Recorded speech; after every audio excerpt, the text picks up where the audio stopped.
संपूर्ण भारत की आवाज़ सुनी जाएगी, सबको मिलेगा न्याय, आपकी आवाज़ सीधे पहुंचाएगी सरकार तक। आज सुबह टाइम्स न्यूज़ नेटवर्क नई दिल्ली आपको समर्पित।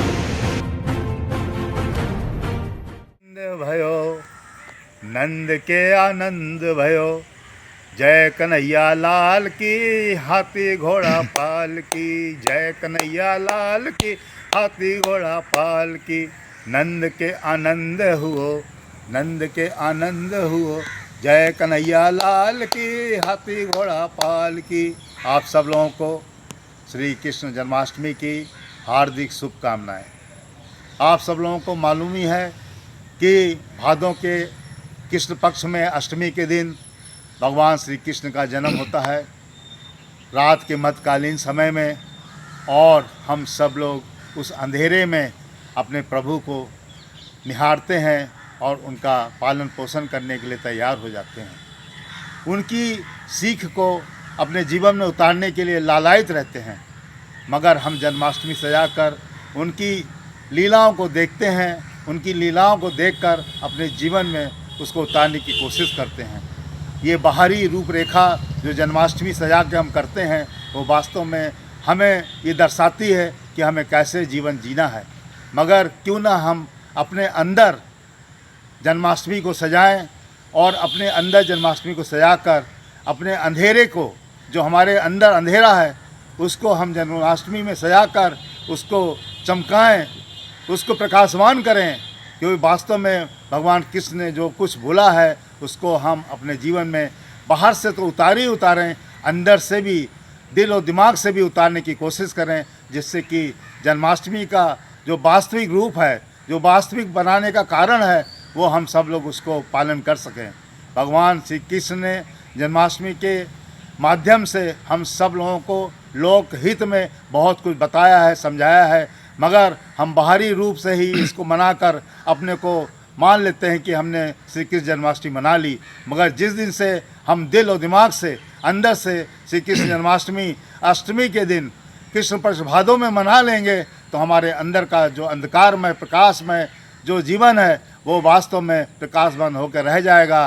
अंधेरा होते हुए भी हम अंधेरे में प्रकाश को देखेंगे। और वास्तव में इसीलिए भादों कृष्ण पक्ष अष्टमी के दिन अंधेरे पक्ष में जो ये जन्माष्टमी होती है, ये संदेश देती है कि इस घोर अंधेरे में भी हम प्रकाश को देखें और अपने जीवन को प्रकाश में मनाने के लिए अंधेरे को भी चीरें और प्रकाश को पाएं। और वास्तव में यही जन्माष्टमी मनाने का हमारा आप सबका एक धैर्य होता है कि हम प्रभु के चरणों का आशीर्वाद पात्र लेकर, उनकी कलाओं को समझकर, देखकर, उसको जीवन में उतार कर अपने को जीवन को धन धान बनाएं और वास्तव में जन्माष्टमी का प्रसाद पाकर अपने जीवन को ऐसा मधुर सुंदर बनाने में लगें, जो वास्तव में आने वाली हमारी अन्य व्याधियों को, बीमारियों को दूर करे। हम स्वस्थ रहकर जन्माष्टमी के माध्यम से अपने आगे के जीवन को चला सकें। और यही है हमारे प्रभु श्री कृष्ण का आशीर्वाद और जन्माष्टमी मनाने का एक बहुत बड़ा कारण और उसकी लीलाओं का लेने का एक बहुत बड़ा समय। जय हिंद, जय भारत।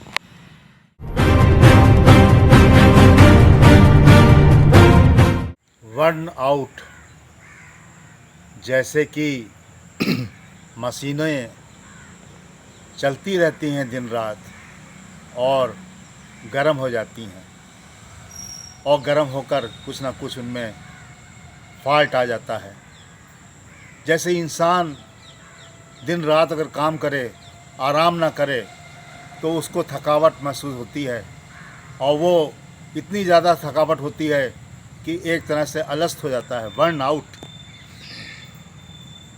मशीनें जब बर्न आउट हो जाती हैं, थक जाती हैं, तो इंसान की बात ही क्या कहना। और आज के इस युग में, जो वैज्ञानिक युग है, आधुनिक युग है, इसमें अगर हमने कड़ी मेहनत और कड़ी परिश्रम से कार्य नहीं किया, तो हम कभी आगे बढ़ ही नहीं सकते हैं।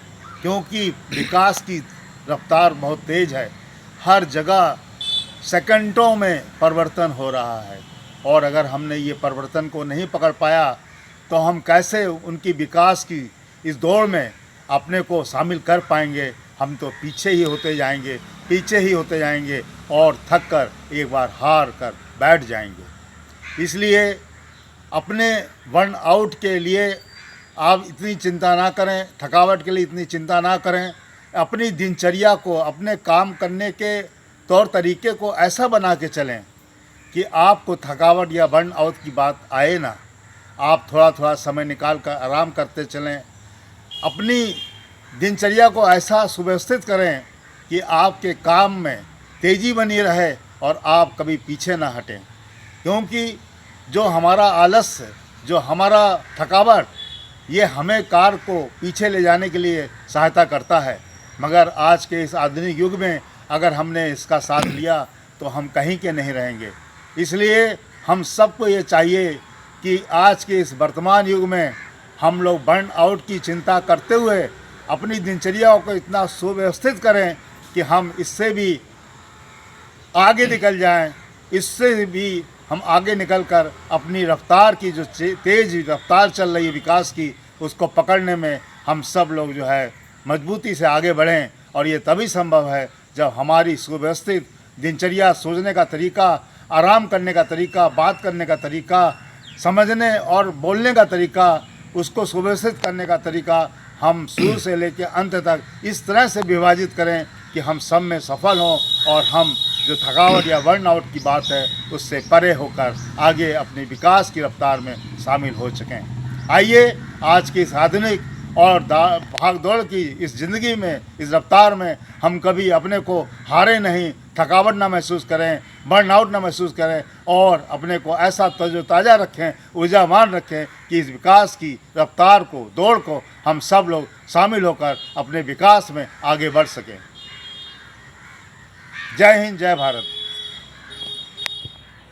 नमस्कार दोस्तों, मेरे चैनल को सब्सक्राइब, लाइक करें और आइकॉन को जरूर दबाएं ताकि आने वाले वीडियो को आपको नोटिफिकेशन मिल जाए। धन्यवाद।